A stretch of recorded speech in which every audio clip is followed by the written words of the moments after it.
So in honor of the spookiest month of the year, unless you have to pay taxes, are a college student, or have relatives you hate, I thought I'd make some top 10 lists related to the spookier side of Final Fantasy. This first list is a list of the top 10 creepiest places in Final Fantasy. Now, an important distinction, this is not a list of top 10 places with a spooky backdrop. These are not places with a cool gothic motif, these are places that actually made me feel afraid, or at least creeped out. So, unfortunately, no Phantom Train, no Ghost Square, and definitely no Void Ark. Also, only one place per game. Now this is a personal list. Yours might vary because fear is very subjective. So post your picks in the comment below, and I'll do a commenter version. Let's get started.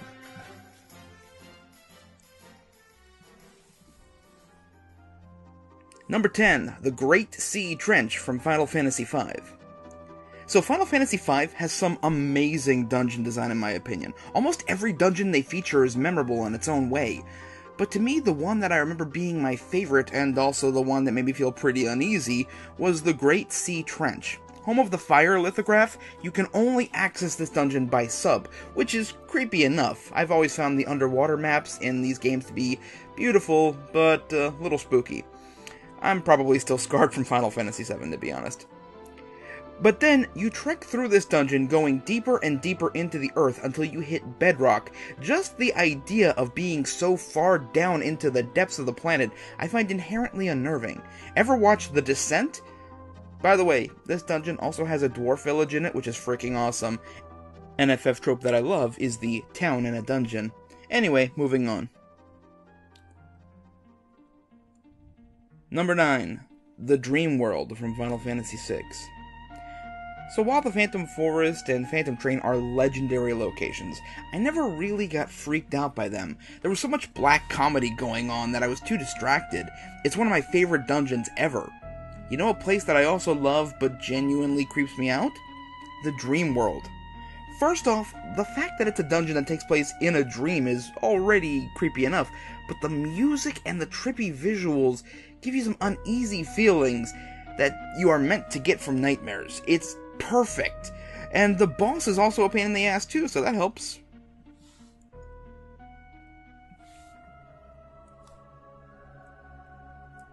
Number 8, Bevelle Underground from Final Fantasy X-2. Now I know you're wondering how I could find anything in this insufferably saccharine game scary. It's adorable, it's fun, it's full of minigames. The final boss is a giant robot cricket salamander thing. But this game actually does have a few tense areas. I know fans of the game are probably thinking of the Den of Woe or the Via Infinito, both good options. But for me, the Bevelle Underground is what I think of the most. It's probably just because it's such a drastic change from the game up to this point. The most threatening thing we've had to deal with so far is LeBlanc, and now all of a sudden we are unearthing deep, long-dead secrets of Yevon. And you come here later in the game and have another creepy revelation. Also, it's worth mentioning, the theme is legitimately terrifying. Number 7, Ultimecia's Castle, Final Fantasy VIII. Okay, now I know you're wondering how I could find this place even remotely scary. It seems very Disney's Haunted Mansion. In this case, I think it's the total package that did it. Plus, the fact that it was one of the very first Final Fantasy games I played, so I played it when I was pretty young. Now remember that you come to this place by traveling through the time-compressed world, which is its own nightmare. Then, your powers are sealed away, and you have to solve cryptic puzzles throughout the castle to get them back, before slowly making your way to the final boss. The entire time, you can feel Ultimecia's gaze upon you. It really builds tension to a boiling point, and that wins some love from me.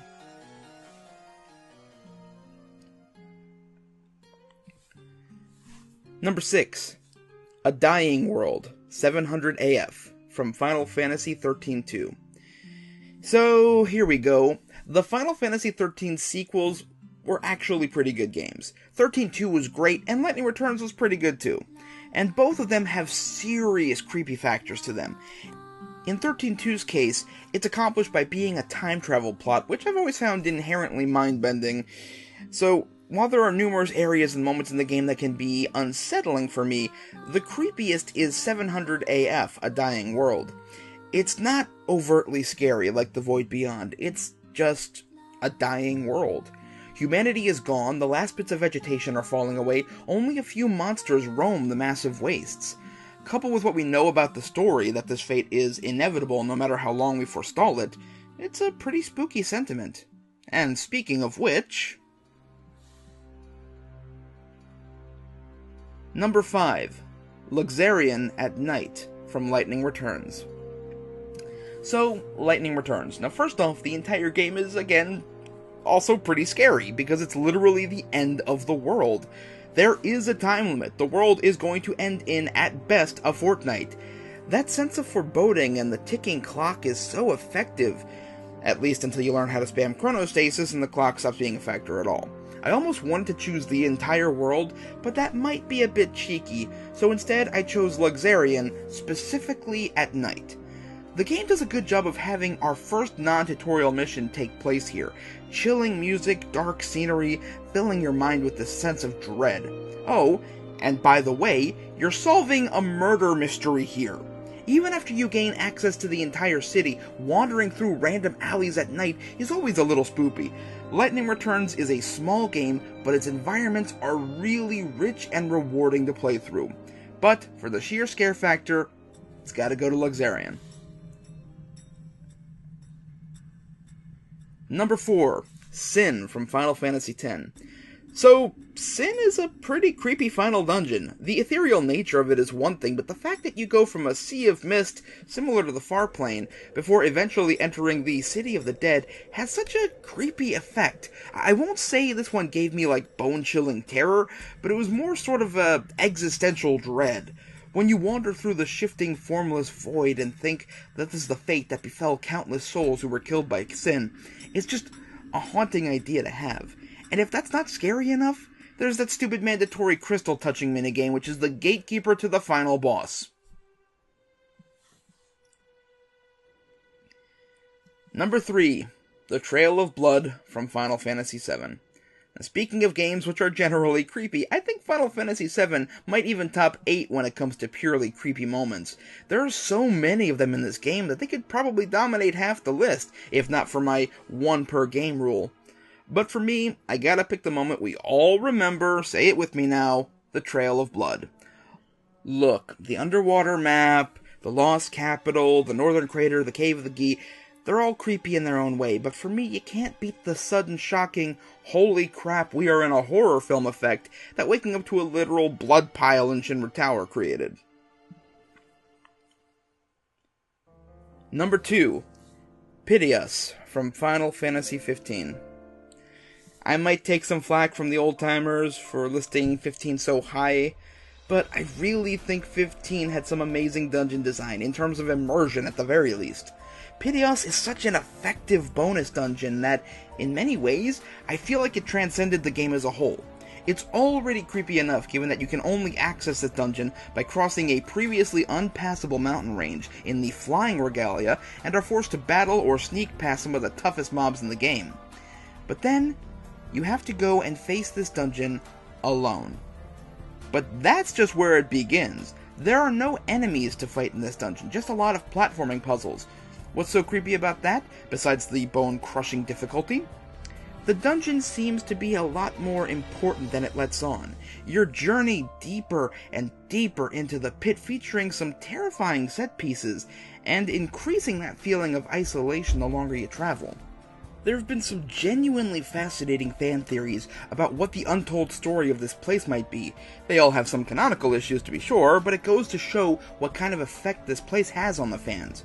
Whatever its true purpose, if any, I kind of think it's better not knowing. I like the idea of this place's ultimate purpose being a mystery, but hey, it'll probably be told to us in a DLC. Number 1. Memoria from Final Fantasy IX. Okay, so bear with me on this one.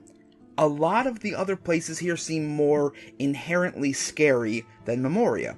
A lot of them did chill my bones more than Memoria, so why is Memoria on top of the list? Because of how it uses the atmosphere that it builds. This final dungeon takes you through an emotional roller coaster. Final dungeons in Final Fantasy have a tendency to be big, full of themselves events. Kefka's Tower, the Northern Crater, the Interdimensional Rift, the Praetorium, these are all areas that have this big, bombastic feeling of coming to the end of a journey and getting ready to lay the smackdown on the final boss. But in Final Fantasy IX's story, it's far more subtle than that.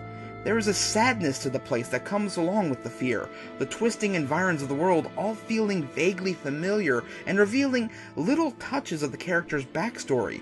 It's so effective. If Silent Hill has taught us anything, it's that fear and tragedy play off each other, one putting you in an emotional state to be more susceptible to the other. Am I saying Memoria is the Silent Hill of Final Fantasy? I really can't say, but yes. Couple it with the two separate, eerily beautiful tracks, including a perversion of the Final Fantasy prelude, and you have got one terrifying dungeon. Also, I kind of think the dungeon is a subtle reference to the 5 stages of grief, but that's just, like, my opinion, man. So that's it. I really hope you enjoyed this one. Let me know if you like this top 10 thing, and be sure to leave your comments down below so that I can put together a commenter top 10 video. Special thanks are due to my Patreon Knights, Matthew Caveat Zealot, and MJ Gallagher. I'll see y'all next time.